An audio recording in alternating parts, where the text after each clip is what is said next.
Congratulations, Netflix. You did it again. Good job.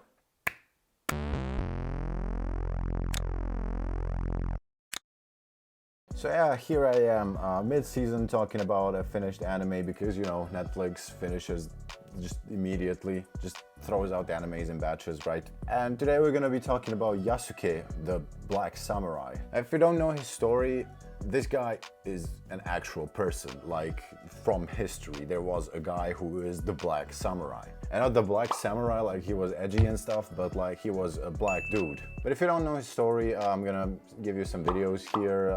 They're very good videos, you should watch them. But after this video, don't click yet. Can I watch this first? This first. But in essence, I'm gonna summarize it for you. Basically, Yasuke is this guy who was brought as a slave to Japan from a Jesuit priest, I think. And Oda Nobunaga, yes, the Oda Nobunaga, decided this guy was kind of cool. He never seen a black person before. Obviously, we're talking about 16th century Japan, like, you know. And while everybody else was being kind of racist, if you know Japanese culture from back in the day, Oda was pretty fucking intrigued by him. So obviously, the thing you do as the greatest warlord in Japanese history, you take this guy into your house and make him a samurai. Now, the story is pretty cool. It ends kind of sad, you know. He fought with Oda through all of these battles. He was almost basically his right-hand man. But eventually, when Oda died, he was returned to his slave owners. Yeah. So you're asking, why didn't I say spoiler warning before? Well, that's kind of because that has nothing to do with the story of this anime.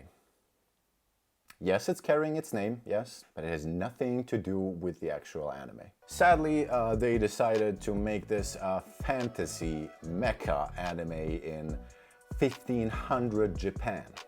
Yep. Obviously, the Mongols invented the mechs and they invaded Japan with mechs, and now Japan also has mechs. In 15th century, that's how it goes. And honestly, I was pretty disappointed when I saw that. Immediately in the first episode, it throws you off. If you don't know the story of Yasuke, this may not be that disappointing. But if you do know, you were expecting a very historical tale, which is already very cool. But unfortunately, they just decided to drop that and show it only through flashbacks. And basically what I don't like about it is how through these flashbacks, they show you the story that you could have had, which is much better than the story that is actually going on in the anime. And it's so disappointing. I'm sorry to the writer, but like, man, no. If you already decide to do an alternative history on a guy that actually exists and has a cool story, at least try to make it as interesting, if not better, but I guess that's not the point of this anime. In fact, the story doesn't actually follow Yasuke. Yes, it does. It's sort of a character story of Yasuke and it works in that regard. But as an overall story, no. I mean, it does have some things going on for it. I mean, this is probably the only anime where you can see a giant monster made of magic and soldiers fight a fucking house. And it has very well done production. And I mean, like, even, you know how like in anime, the talking animations are basically just the character standing like this and his mouth is moving and that's the entire animation. But here, you know, the characters like move around when they talk and stuff like that. And that's what I like to see. And even towards the end of the anime, you can see some really good scenes. Like basically it looks like something straight out of Dark Souls. The vibe, the aesthetic, everything is really great. It's just that the story is absolute garbage. And not to mention the world building is so catastrophical because, you know, you have magic, given very generic magic, like there's no explanation behind it. Although there is like this cultural theme going on where you have this Russian lady who turns into a werewolf and you have this some African shaman. I'm presuming that has some connection to the actual culture. But in essence, there is like the magic is just generic. And on the other hand, you have mechs, and that doesn't fit in at all. Because if you look at the world, these people are still using, you know, like stick stoves and human pulled carts.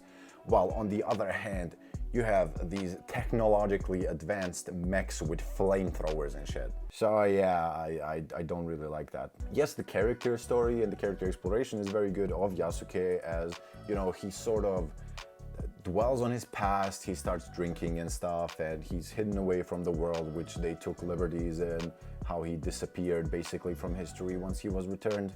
And, you know, he is kind of living with the fact that Oda lost and stuff. And through the story you can see his character sort of progressing. There's some actual good character development, but half the story ends on episode 3, and which is basically the main story up to that point, and then they just decide to put in a random cliffhanger. It's like, oh yeah, we have beaten the bad guy. Oh, but there is this other bad guy that we totally mentioned before. Yeah, there's just the villain just appears out of nowhere, and she is now the main villain. It's kind of bad. The main villain in the first part does die in a very sort of poetic way. He's this obsessive priest, and the little girl who has these amazing powers, given they're also really random, she sticks a cross through him.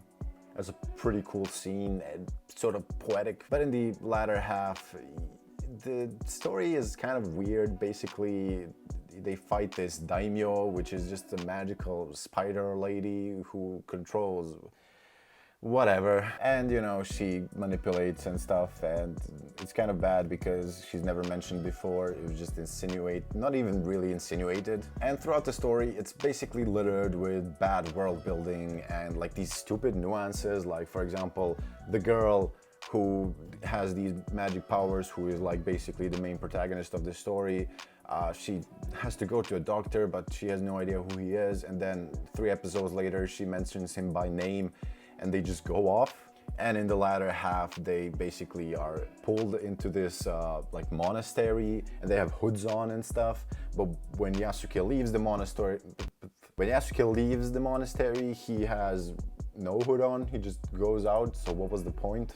And overall, as I said, if you don't know who Yasuke is in history, then you know, this story probably won't even pop up for you. You probably won't even click it at all. And if you watch it, it's gonna be just another generic random samurai fantasy with mechs for some reason, instead of being a cool actual historical story. Like, if you're already going for, you know, a very niche story like black guy in 1500 Japan, which is, you don't really get to see that every day, why not already use the good story that you have instead of just throwing in whatever that was? So I was kind of disappointed with that, and in essence, in the end, it just felt like they used the name Yasuke for people who already knew who he was, basically as promotion, just free promotion and clout, instead of trying to tell the story of the actual character who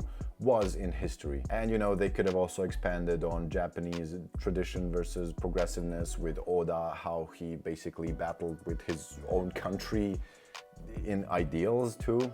So they didn't use any of that, and they just threw this entire story under the bus, and it felt very lackluster. So in the end, here you can see my scores for this anime. And if you felt any different than me, then, you know, write it down in the comments below. I would love to spark some sort of conversation on this. But overall, that's gonna be it. See ya.